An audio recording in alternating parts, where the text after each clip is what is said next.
There we go. Now you should be able to hear me, correct? Now we're good. Everyone's, you know, um, I don't know what the word is. Everyone's there and hearing me okay? I'm guessing. Hopefully. Now we should be good. And I got a little bit of, what's up, Danielle Dismu?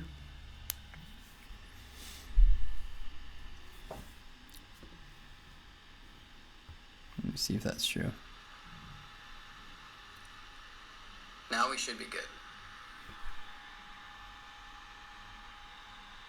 And I got a little bit of, what's up, Danielle Dismu?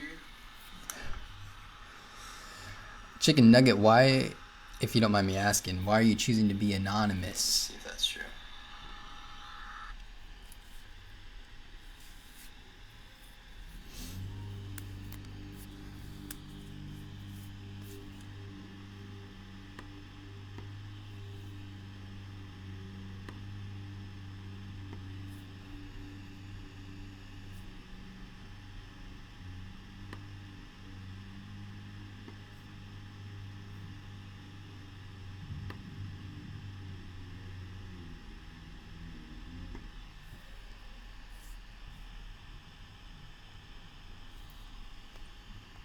Okay, that's fair.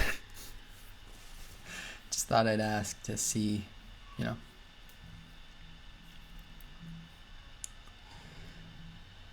Hey Ashlyn, can you hear me now? Sorry you couldn't hear me before when I said hello, but I was saying hello to you earlier. How are things going?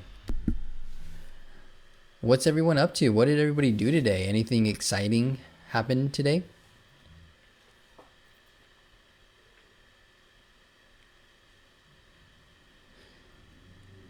Protecting your identity online. That's a good thing. That is a good thing. I wonder what people would find out about me if they Google searched me. Probably, I don't know. I don't know what they'd find out about me. I think it was the last Sunday we met together. It was Noah and, oh geez, I can't remember his name.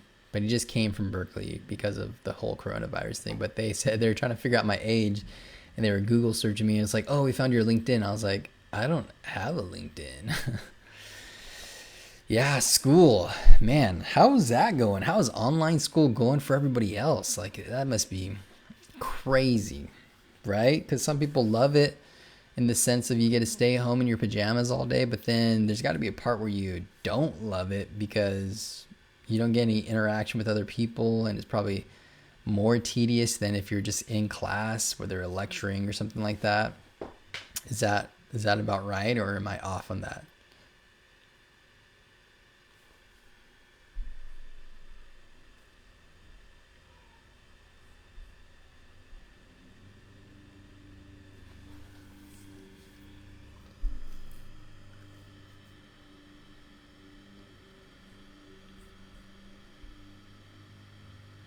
It is Noah's birthday today. I wished him a happy birthday. I made Lumineers, like the band.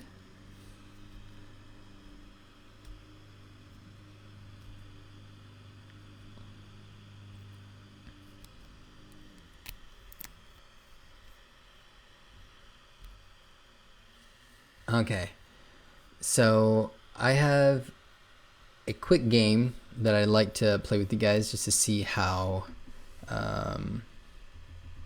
good you guys are at. And actually, I'm actually gonna go on live on Instagram as well, so that way I can just do that and say that I did that. So let's do that. Hey everybody, we're live on Instagram too. Oh, paper bags with candles. Sorry, yeah. The only thing I can think of was the band, the Lumineers. I couldn't think of anything else that was Lumineers.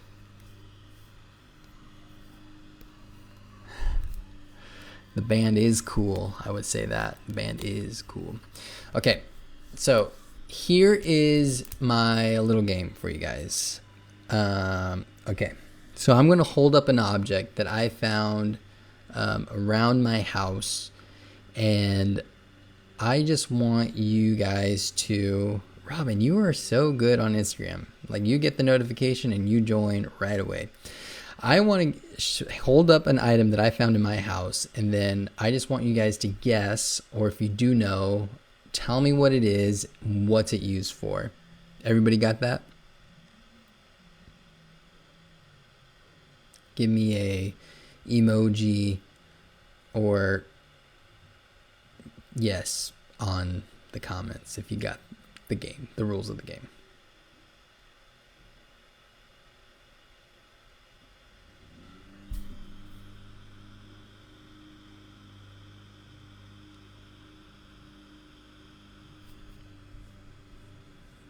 What up, Amanda?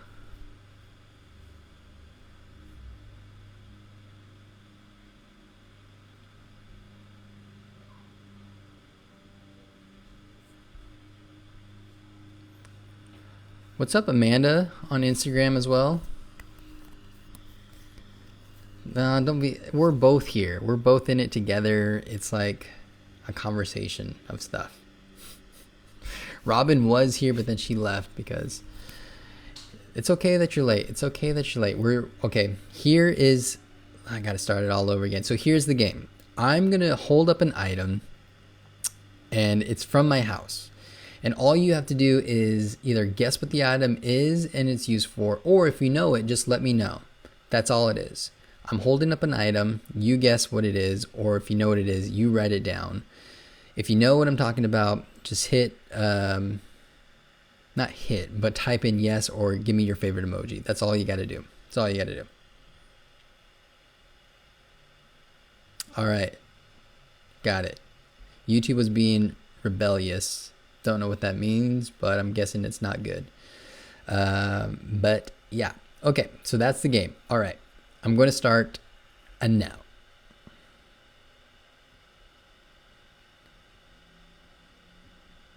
Oh yeah, live chat. It's not... So leave a message for me, whether it's a chat or a comment. Okay. So first item, I'm going to start off easy, okay? Ready? Let's see. What's my easy item? Okay. Does anybody know what this is and what it's used for? Right here. This and what it's used for.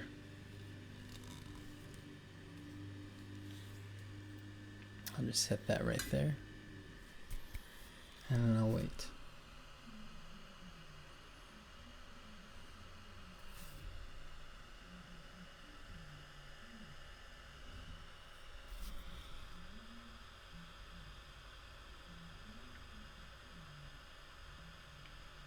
It's so hard because Instagram is so responsive, and so you guys get it right away. Contour brush was one guess, but potato masher is correct. It's a potato masher. If you didn't know, that's a potato masher. A masher to mash potatoes or things or beans or sweet potatoes. It's all those types of things. Good job. So yeah, that was an easy one though. That was a layup. Everybody should have got that one at some point. It's a masher of some type. Okay, so here's the next item. Okay. Might be a little bit harder. What's this?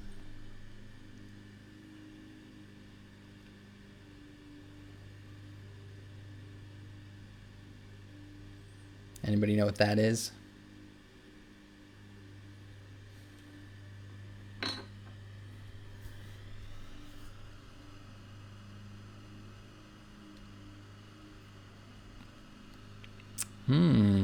Ooh. You are correct, guys. Good job. It's the garage puller thing that, the manual garage puller thing. When you can't press the button, it's not working, you pull that down allows you to lift it and close it. So good job for that.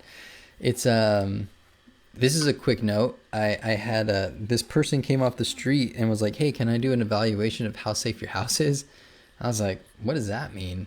And like, oh, we just tell you like if there's any like red flags on security or whatever. I was like, okay.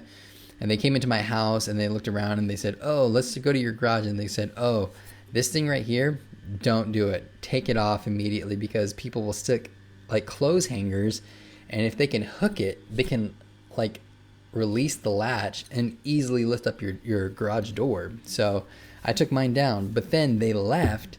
And then I started thinking to myself, like, wait, I just let a stranger into my house to show me all the flaws that I have in my house about like intruder alert. And so we moved. We really didn't move, but it wasn't because of that.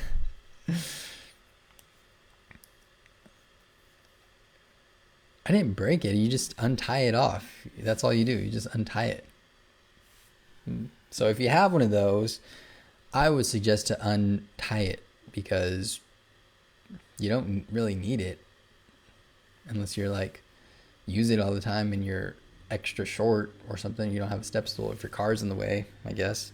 But there you go. That's what that's used for. Okay, on to the next item. I'm trying to think of what one I should use next. Oh, this is, maybe I'll go progressively of what I think is the easiest to the hardest. So this one's next. Okay. What's this used for?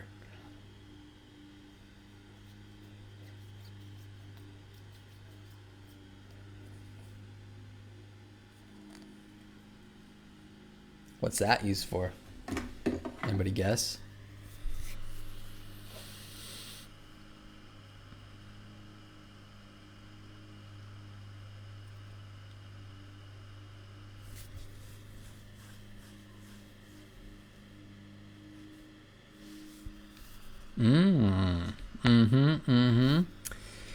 Yep.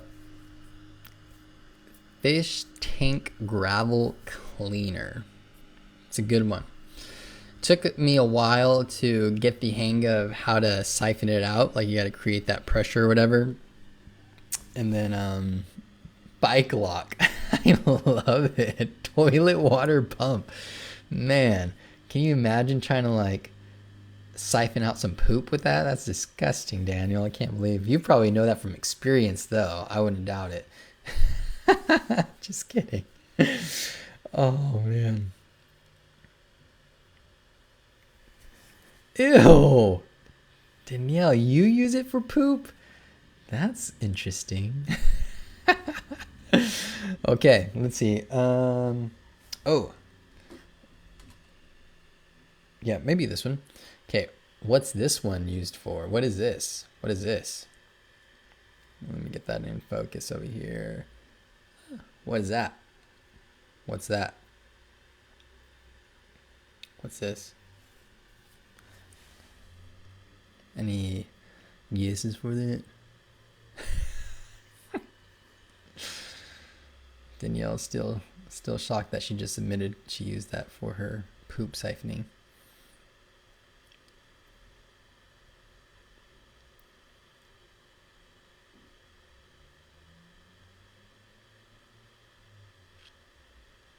Yeah, that's a Batman knife. Look at this. Watch. There's not only one. There's two. It was pretty sweet.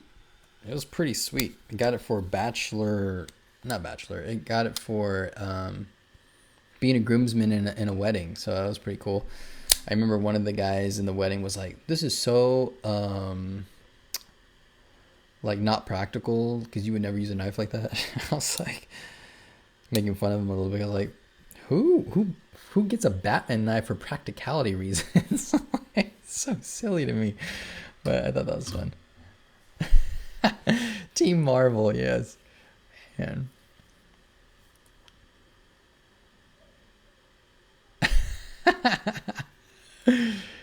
No, that's not illegal. That one's 100% legal. It's only if it's like a, what do they call those? The ones that go, I forget what they're called. Oh man, I can't remember. It's gonna bug me if I don't remember. But yeah, I'm sure you guys know what I'm talking about. Okay, next item. This one's gonna be, now I'm gonna get a little bit tricky, a little bit harder because they're more obscure, maybe because they're out of context. So, okay, we got this one. What's this right here? Anybody know? Anybody know? Anybody know what this is for? This one might be maybe one of the trickiest. I'm not sure. But anybody know what that is? Boomerang? No, it's not a boomerang.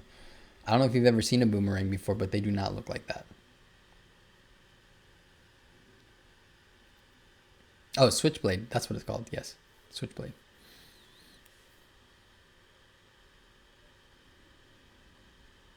Candy mold. That's for peach rings. That's very specific. That's very close, I think. Close, kind of. But no, it's not. It's not that. It's not a Lego container lid. Ice stuff. Ooh, Casey, you got it right. It is a popsicle maker lid. Yes, correct. Popsicle maker lid. So, very good on that part. Popsicle maker lid.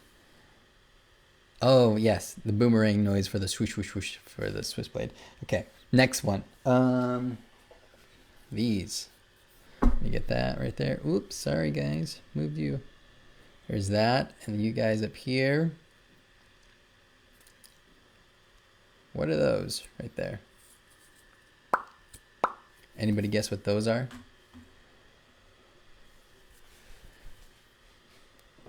I'll give you a hint. It's not candy.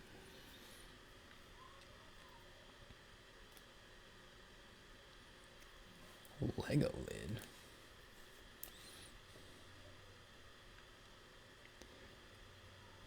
Any guesses on that one? No guesses on that? Uh-huh. Yep. To slide furniture around so you won't scratch your floor. Yep. We use them unconventionally in a lot of ways. We use them so we actually don't bang chairs up against our walls because the kids like to like rock in their chair and it bangs up on against the wall. So we use it for that. Contacts. Yes. I wonder how you put these in, like just like that.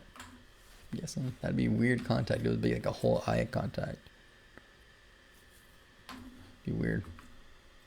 Yep, felt things so you don't scratch your hardwood floors. Okay, next one. Ooh, what's this one?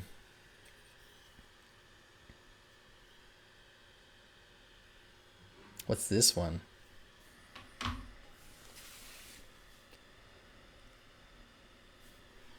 Any guesses on that?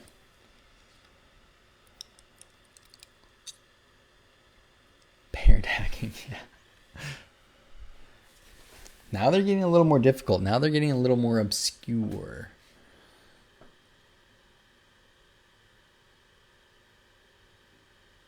For making biscuits?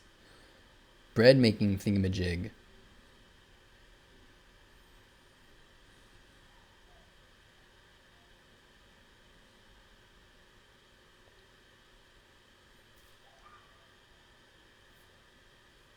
A towel holder. I actually have no idea what it is. I just found it in our kitchen drawer. So you guys could be right on the flour mixing of stuff, or maybe it's a veggie slicer, or I've also used it as a potato masher. So it could be used for a lot of things. I don't know what it was intended or invented for, but it works for whatever I've used it for. So there's that. Okay, next one. This one might be a little hard if you've never seen one before. This little thing turns. This little thing turns. It was hecho en Mexico, so if that helps you out.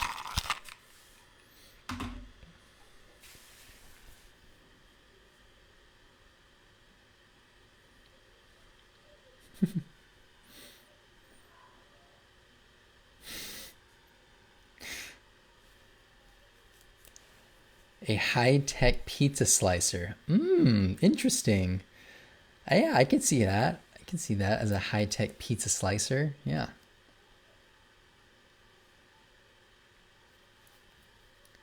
Pizza cutter, one of Oliver's toys. This is actually used to a very confused scooter. Yes. This is actually used to push the rubber inside of the crack when putting the screen on a sliding screen door. So the way you put in the screen for the sliding screen door is you lay the screen over the frame, and then there's like this small little tube that you kind of inset in this little notch that it has, and you use this to push it into that notch more and more and more all the way around. So if you didn't know, now you know. That's what you use that for. And I think I have two more that I want to share for you. This one might be semi-easy if you've ever used one before, if you've seen it around lately. So this little guy. What is this one used for? I have this one because we have dogs who sometimes they'll paw at the screen door, and so they'll rip it, and so I have to replace the screen. And so I use this little tool to pop it right in. That's what I do.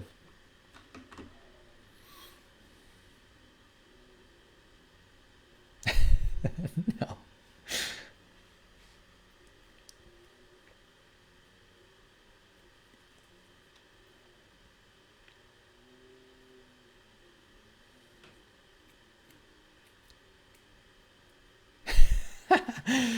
Trick question. It was a random piece of plastic you found. Has no use. This one has a good use. Oh, yeah, it is correct, Daniel. It's for hanging Christmas lights on the gutter. Yep. I just took my Christmas lights down maybe a week ago, which my wife is very happy about. And this is what we use to hang our lights. Clips right on, and the light goes in here. And then your lights are very uniformed looking. So I use those every December 1st. I know. It's like, I actually like them. They're not that big of a hassle, and they're really easy to take out. You just kind of rip them off. So it was cool. And then here is my last kind of thing. Anybody know what this is? This right here. What's this right here? Focused in right there. What's that? Anybody know? Yes, a week ago. Don't judge me. Did you hear people are putting their lights back up to spread joy? That's so funny. Some people say this is just a rubber band, and you'd be wrong if you said it was just a rubber band. Yeah, it is just a rubber band, but you can also use it as a quick illustration if you ever, had a conversation about Jesus of any sort. And the way that I like to use it is, it's just a rubber band, right? But so is any relationship. They're just relationships until you get into this kind of like love relationship where, it actually hurts the other person when you do wrong things. Like if you were to wrong them, it breaks the relationship a little bit. There's a little bit of a bend. There's a little bit of strain. There's a little bit of tension now. And it's just like that with God, is that when you think about this relationship in, how in proximity to your wrist, when you are close together, it's not that bad. It rubs against it, and it's a little uncomfortable at those little times, but it's not really that bad until you put some tension on there. And maybe that tension looks like where you start to desire the things that you want over God wants. And so it pulls back a little bit more. And then you start to do more of those things that you desire. And because you're further and further away from God, and the things that are close to God, which would be my wrist, aren't as in the forefront of your mind. And so you start to pull away more and more and more and more. And so, you pull away more and more and more. And then you're like, man, I'm so far out that I'm not only hurting the people around me, but I find myself find myself hurt. And so when you start to get back towards Jesus, sometimes it's not a gradual thing like this, but it's a little bit painful. There's a little bit of snap to it. Because all those things that you did along the way of choosing your own desires over God's desires just put this strain and this tension. And when you snapped back, it hurts.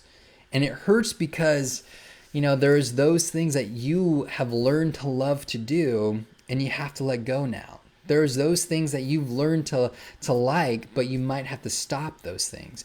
There's this little saying about sin is that every sin is something that you get to do. But sooner or later, there's a gotcha moment where you got to sin, but now sin is gotcha. And it really is true that you get to sin. You can truly freely, move away from God. But there comes a moment where that sin has gotcha. And it's like, well, you're not only just hurting yourself, but you're hurting the people around you. And when you snap back to God, there's some sting there. And I just like to use that sometimes as a quick illustration, because it's there's a rubber band everywhere, at least in my house, because Oliver likes to rubber band all of our kitchen drawers together, which we have now tried to hid the rubber bands, so he doesn't do that anymore, but that happens. So yeah, you guys can use that if you choose to or not, but yeah, that's what I got for you. And then I just want to give you a quick kind of encouragement for today. My little message, if you want to call it that. But, I've been thinking about, God, what has been going on in this last, I don't even know what day it is or what week it's been since we've kind of been, said, everyone go at home, stay at home and stick to yourselves. Like, I don't know how long it's been, but life is full of these moments that we can't predict. No one predicted that a pandemic would happen. No one predicted that it would look like this. No one predicted that our lives would be affected by this. And we have our own idea of what things should look like, of how things should go down. And I'm looking at YouTube and I'm looking at Instagram. So if I'm all over the place, please forgive me. Just know I'm, everywhere. But there's these things that happen. Like we have ideas of what life should look like or what we want life to look like. And sometimes they just don't happen because, well, life happens. I mean, right now there's this pandemic and we're all stuck in our houses, or we have to stay 6 feet away from people if we want to go out. There's no gatherings over 10. And so that means graduations and birthdays and driving tests and, all these life plans get pushed back a little bit. And in that time, I think we find ourselves being confused or being angry and even just like, well, what's going on? Like, how do we actually handle this?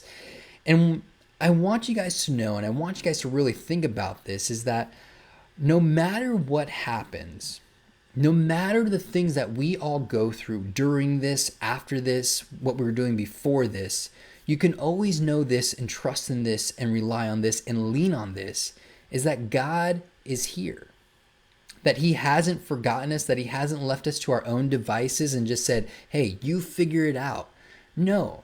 Like God is here with us in this, struggling with us, when people are crying and losing stuff, like he's there and he feels that pain with us.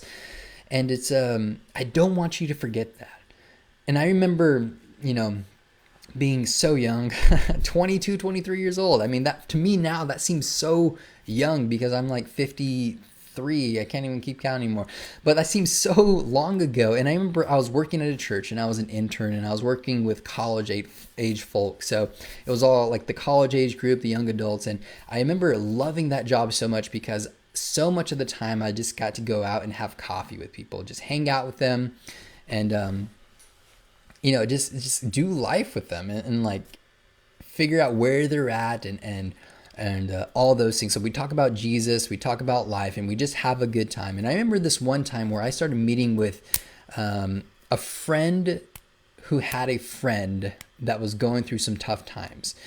And, so we started meeting, and I remember it was like after the second or third time that we started meeting, and I just felt like, man, I just want to know how I can help this guy out. I just want to know how to fix the problem. I just want to make things better. What is it that I need to do to kind of make life better for this guy? And so I was asking all these questions and trying to figure it out. And then I started to come to these conclusions like the truth was that I couldn't make life better for him. Like I just didn't have the resources. I didn't have the power. I didn't have the know-how. I didn't know how to fix it. I didn't know how to fix what was actually going on. And it took me a long time, and I realized that I was only looking at me though. I was only looking at what I could do. And it took me a second to like say, like, I gotta stop relying on myself, because when I'm just relying on myself, that means I'm not relying on God in any way, who is already in the situation. I've just been like trying to do it by my own means and like try to figure it out. And like, I'm just saying like, what can I do? What can I do? And it took me years and years to figure this out, but I don't have to fix everything, because God, who raises people from the dead, who created everything from nothing, was for me and not against me. And I just had to remember that. Like, I had to go back to that basic principle that like God was for me and he wasn't against me. And I don't know, sometimes I wish I could just listen to that voice more, that small whisper, and really like amplify it, that says, you know, I have taken care of these situations. Like, I am in the midst of these situations. I've taken care of them. And the way that I've taken care of them was on the cross. Because so much of the time I get stuck with, you know, just thinking to myself, like, I need to fix this, and I need to figure out how this goes, and I need to figure out how to, you know, like make this better for people. And it was frustrating because, you know, I had this guy that I was meeting with, and I was like, man, I can't fix this problem. I can't fix this problem. And then I started meeting more people who had these same, like, not same issues, but the struggle was the same, where I couldn't fix it. Didn't have the power. I didn't have the resource. I didn't have the know-how how to make things better for them. And it was years later that I realized, like, man, I was relying so much on myself, but I never looked up toward God. I never looked up to, you know, how to like rely on him in those times, because it was just all in my own effort. And with everything that's going on, you know, it really seems like things are being interrupted.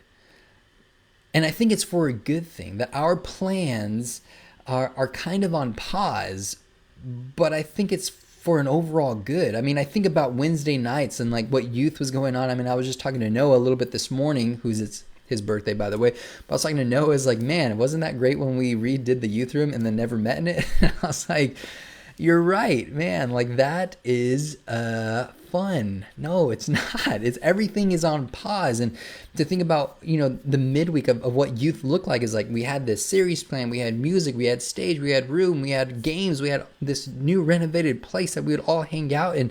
And while all of our plans were good, this interruption reminds me that we can do a lot of good things on our own, but if we're not relying on God, we're not open to doing better things. We're not open to doing greater things. Because while we try to do good, Jesus always wants to do better. And I think leaving that room for interruption, leaving that room for just Jesus to be there and like really be there, not just, I mean, he's always there when we worship. He's always there when we, you know, get to gather together, but really letting him be there and being open to those interruptions, those things that don't go as planned, those conversations that seem like an inconvenience, those conversations that seem like they're out of nowhere, like letting those things happen and letting there be room for those things. I mean, think about this. What has this whole thing interrupted in your life? Just for a second, like, make a mental list of the top 3 things that this pandemic has interrupted in your life. For some of you, it's like academics. For some of you, it's the extracurricular stuff, the band, the sports, the plays, all of those things. Just take a second and say, like, what has my life looked like before this, and how has it been interrupted by all of this? And really think about those things, because some of those things are a blessing for you. Because for some of you, it's like, man, I can finally do those things that I've said I've been too busy to do. That those things that I said, as soon as I'll get this done with, as soon as I'm over with this, as soon as this gets out of the way, as soon as this season's over, then I'll start doing what? Is it reading your Bible? Is it getting together with friends? Is it talking about doing a Bible study? Like, what is it? Is it attending church? Like, what are those things that you said, man, my life is just too busy to invest in this right now? And really, right now, you have the blessing of time. I mean, I get it. We have online school. We still have all those kind of things that we have to do, but also we have a lot of free time to say, like, if I just manage my time better, to say, like, I don't have extracurricular activities, I don't have plays, I don't have band, I don't have sports, I don't have all those things that I have to worry about. What is it that I can make up in those time? What is it that I can do instead of those things? And for me, like, the crazy thing is that it's really crazy to think that if we really left room for Jesus to interrupt things, things would get more crazy in our life.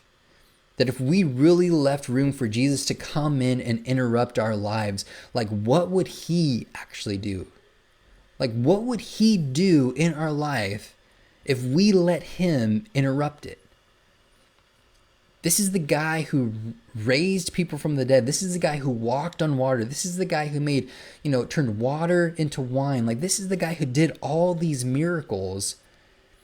And yet we have this spirit inside of us, those Jesus followers who have said, I trust in Jesus. We have the spirit inside of him, but do we do we make room for him to interrupt our lives to see what he could do that's even greater and grander than what he's already doing? In Mark chapter 7, there's this great encounter of Jesus with this deaf guy and how his life is radically changed, like just upside down, crazy bonkers. And so this is kind of the recap of the story. But so there's this guy who's brought to Jesus. His friends bring him to Jesus, and he's deaf and he has a speech impediment, probably because he can't hear himself. But his buddies bring him to Jesus in the middle of the road as Jesus is walking from one town to the next town, and he stopped right in the middle of the road and his friends push the deaf guy right up to Jesus in the middle of this circle, and he's like, heal him, heal him, heal him. And so he's right in the mix of everything, and there's already this huge crowd following Jesus because he's performing these miracles, and the people are just begging for the miracle. They're chanting it out like, heal him, heal him. And then I love what happens next, though, because it says so much about who Jesus is. It says so much about what he thinks about people, and I'm just going to read it for you.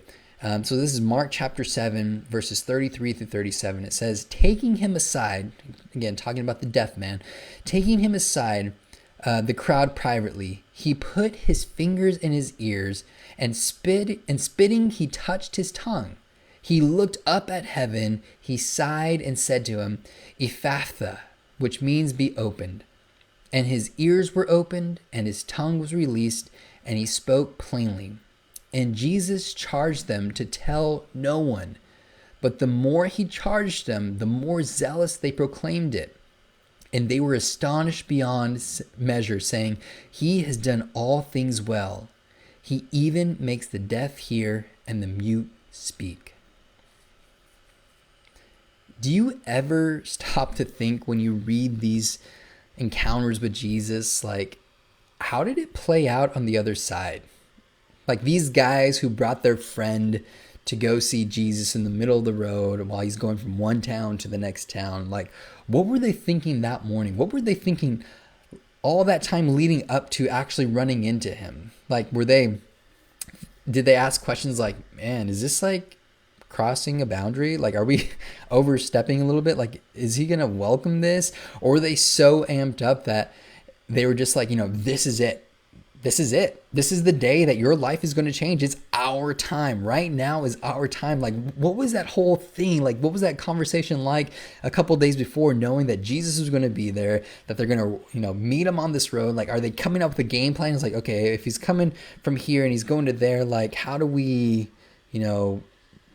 cut him off like to make this happen? Like, we got to do something. And they're like super jacked about it. Like, is that what's going on? Or like, I always wonder, like, what does that look like? What did that conversation look like to say, like, hey, we're bringing you, friend, and we're bringing you to go over there to meet Jesus, and you're going to be healed? And I'm not sure what the conversation was, but there had to be some nervous excitement. There had to be some kind of like, man, what if something does happen? Like, what could happen running into this guy who's performing these miracles? And I have no doubt that was probably in their mind. Because why else would they go out there? They had to have some expectation that something might happen if they ran into Jesus. And just stop for a second, because these guys were excited about what could happen running into Jesus. What could happen running into him? But now, like, we have this spirit inside of us. We have the presence of the living God inside of all of us. We have access to it whenever we want, right now. And think about it and be honest. Do you ever have that same nervous excitement over what could happen? Over what Jesus could do right now? And if I'm thinking about this, it's super convicting to me, because I get caught up in the stuff. I get caught up in thinking about, about like what Wednesday night would look like.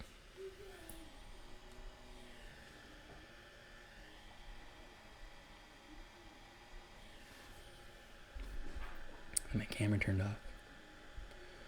Low battery. Give me 1 second.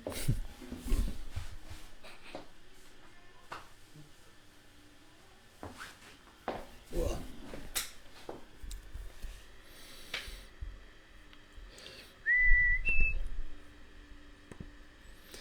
Gotta fix the thing.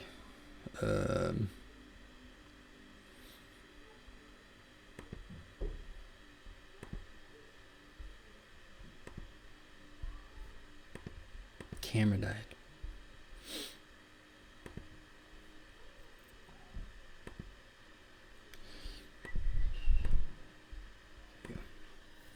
There we go.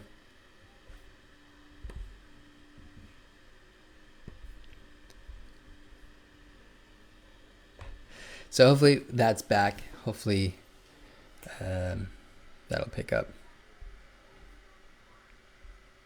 Again, over there.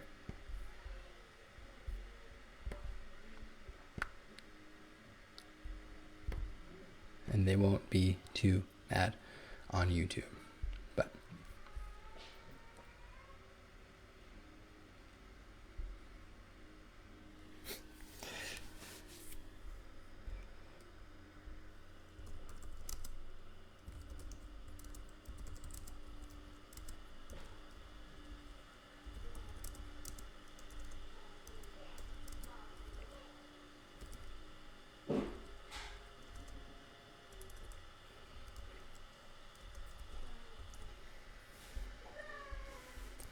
okay, and now I'm super blue.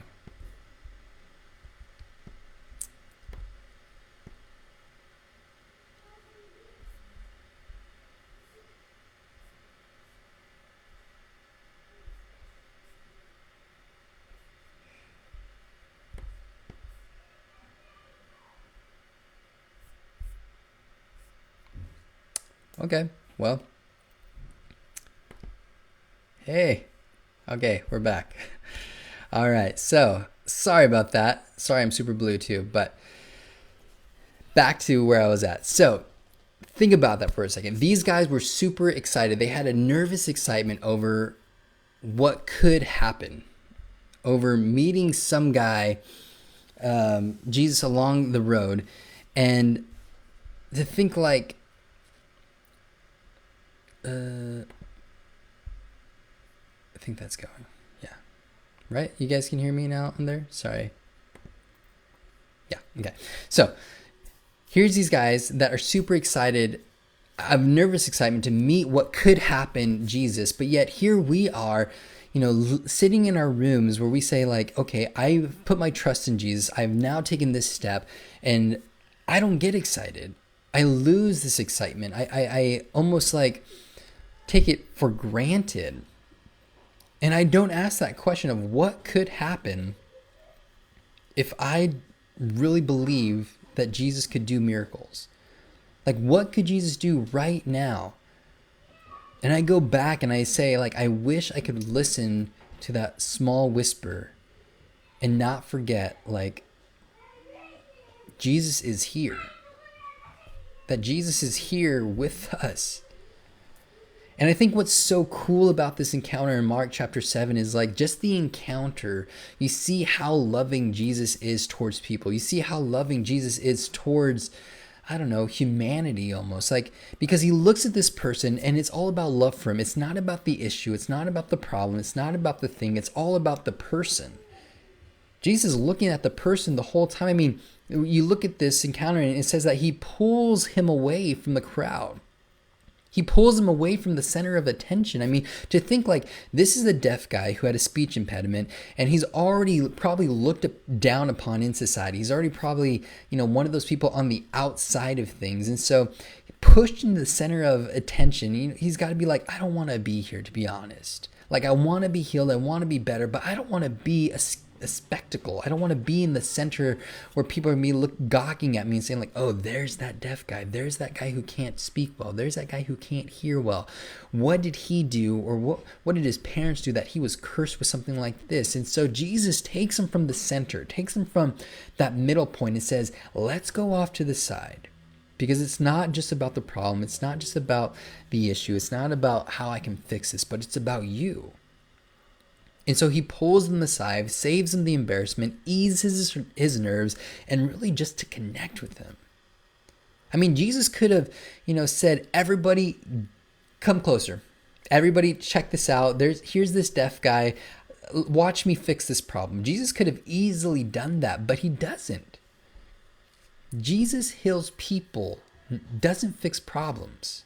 And I think that's something we forget and we need to really remember, is that Jesus cares more about the person. Jesus cares more about the connection than the issue. And it's almost encouragement to think about, because we think about all these mistakes that we've made, all these shortcomings that we have, but yet Jesus doesn't care about those. He cares about the connection. He cares about how we connect with him, how we connect with others. And so we look at Jesus and he meets this man where he's at. He's deaf. He doesn't speak well. He's already an outsider, so he pulls him to the side. And then read what he does next. Because he almost does like this pseudo sign language stuff. And he's like, listen, you can't hear me. You're deaf. But I'm going to do something amazing right now. And he puts his fingers in his ears.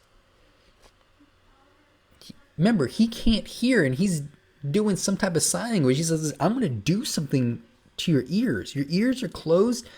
I'm going to put something in there. And then next he touches his tongue. Your ears and your tongue. And then he looks up to heaven. And again, it's just like one of those very humane things. He's like, listen, I can't, I'm not going to talk to you because you can't hear me. So I'm going to show you. I'm going to put my hands, my fingers in your ear, and I'm going to touch your tongue, and I'm going to look up to heaven.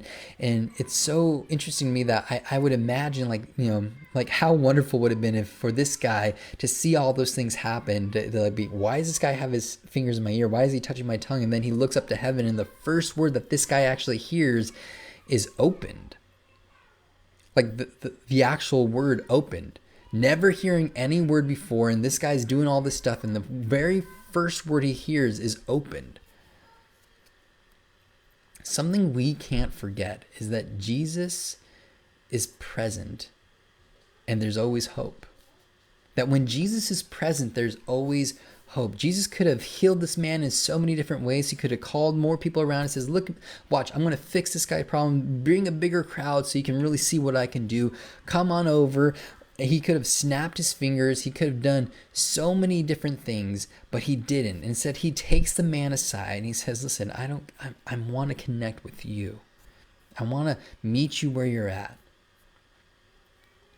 And this is where we find hope, is that Jesus comes and he speaks our language and he meets us where we're at. He might not fix our problems, but he fixes our hearts. That we can always come to him and find hope. Listen, God is here. God is with us. It's that small whisper that he says, I'm going to take care of your worries, and I have taken care of your worries. It was on the cross when I did that. And I guess my word of encouragement for this week is like, let's have our plans. Let's be diligent. Let's work. But also, let's be open to be interrupted. Again, we have good plans, but Jesus wants to make those things better. When God is present, anything can happen. And God is always present. When God is present, anything can happen. And God is always present. And I just pray that we find that nervous excitement that these guys found. That something could happen running into this guy named Jesus. And I pray that we could have that nervous excitement knowing that Jesus is here with us. So that's what I have for you guys, that God is here. And I hope that's a blessing to you guys. So that's it for today. If you guys want to be a part of the Bible study tomorrow, make sure to watch it before the actual discussion. So I guess that was a little confusing for other people last week. But yeah, guys, I hope to see you tomorrow. Hope you guys enjoy this. Hope you guys see you next week and Sunday. Sunday we got this going on again, 10:30 a.m. You could always go watch last week's on what we did, what we talked about.